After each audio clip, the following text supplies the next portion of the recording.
Hello, നമുക്കിന്നൊരു കുഞ്ഞ് star ഉണ്ടാക്കിയാലോ? ഇതിന് വേണ്ടത് A4 സൈസിലെ കളർ പേപ്പറാണ് വേണ്ടത്. കടയിൽ നമുക്ക് 2 രൂപയ്ക്കൊക്കെ കിട്ടും, പല കളറിൽ കിട്ടും. പേപ്പറിൻ്റെ ഒരു സൈഡിൽ ഓരോ സെൻറ്റിമീറ്റർ വെച്ച് വരച്ചിട്ട് നമുക്ക് വരയിട്ടിട്ട് നേരെ മുറിച്ചെടുക്കാം വളയാണ്ട്. ആ ഒരു നീളത്തിൽ നിന്ന് തന്നെ നമുക്ക് ഒരു സ്റ്റാർ ഉണ്ടാക്കാം. അങ്ങനെ എത്രണ്ണം നമുക്ക് മുറിക്കാവോ അത്രയും സ്റ്റാർ നമുക്ക് ഉണ്ടാക്കിയെടുക്കാൻ പറ്റും. അപ്പോൾ നമുക്ക് ഉണ്ടാക്കി നോക്കിയാലോ? ഇതിൽ ഞാൻ എങ്ങനെയാണ് ചെയ്യണതെന്ന് വെച്ചാൽ അതേപോലെ ശ്രദ്ധിച്ച് നിങ്ങളും ചെയ്യണം. ഭയങ്കര സിമ്പിളാട്ടോ.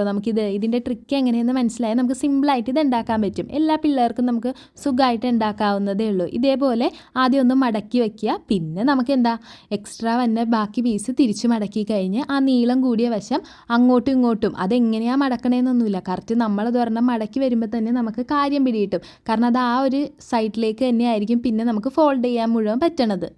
അങ്ങനെ ആ പേപ്പർ തീരണ വരെ നമ്മൾ മടക്കുക. പക്ഷേ ലാസ്റ്റ് എക്സ്ട്രാ വന്ന പോർഷൻ നമ്മൾ കട്ട് ചെയ്തിട്ട് അതിൻ്റെ ഉള്ളിലേക്ക് കയറ്റി വെച്ച് അത് ലോക്കാക്കുക. എക്സ്ട്രാ വന്നെ നമുക്ക് പശ വെച്ച് വേണമെങ്കിൽ ഒട്ടിക്കാം. പക്ഷേ ഇങ്ങനെ ഉള്ളിലോട്ട് കയറ്റി വെക്കുന്നതാണ് കുറച്ചുകൂടി എളുപ്പം. ഇതാവുമ്പോൾ ഒരു പേപ്പർ മാത്രം മതി നമുക്ക് ഈ വർക്ക് ചെയ്യാനായിട്ട്. അങ്ങനെ ചെയ്ത് കഴിയുമ്പോഴത്തേക്കും നമുക്ക് അതിൻ്റെ 5 വശത്തും ആ കോർണേഴ്സിൽ നമുക്ക് ചെറുതായിട്ട് അമർത്തി കൊടുക്കാം. അങ്ങനെ അമർത്തി കൊടുക്കുമ്പോൾ നമ്മുടെ സ്റ്റാർ റെഡി. അപ്പം നിങ്ങൾക്കും ഇത് ചെയ്ത് നോക്കാവുന്നതാണ്. ഇഷ്ടപ്പെട്ടെങ്കിൽ ലൈക്ക് ചെയ്യുക, ഷെയർ ചെയ്യുക. അപ്പോൾ എല്ലാവരും സബ്സ്ക്രൈബും കൂടി ചെയ്യണേ. അത്രേ ഉള്ളൂ. ബായ്.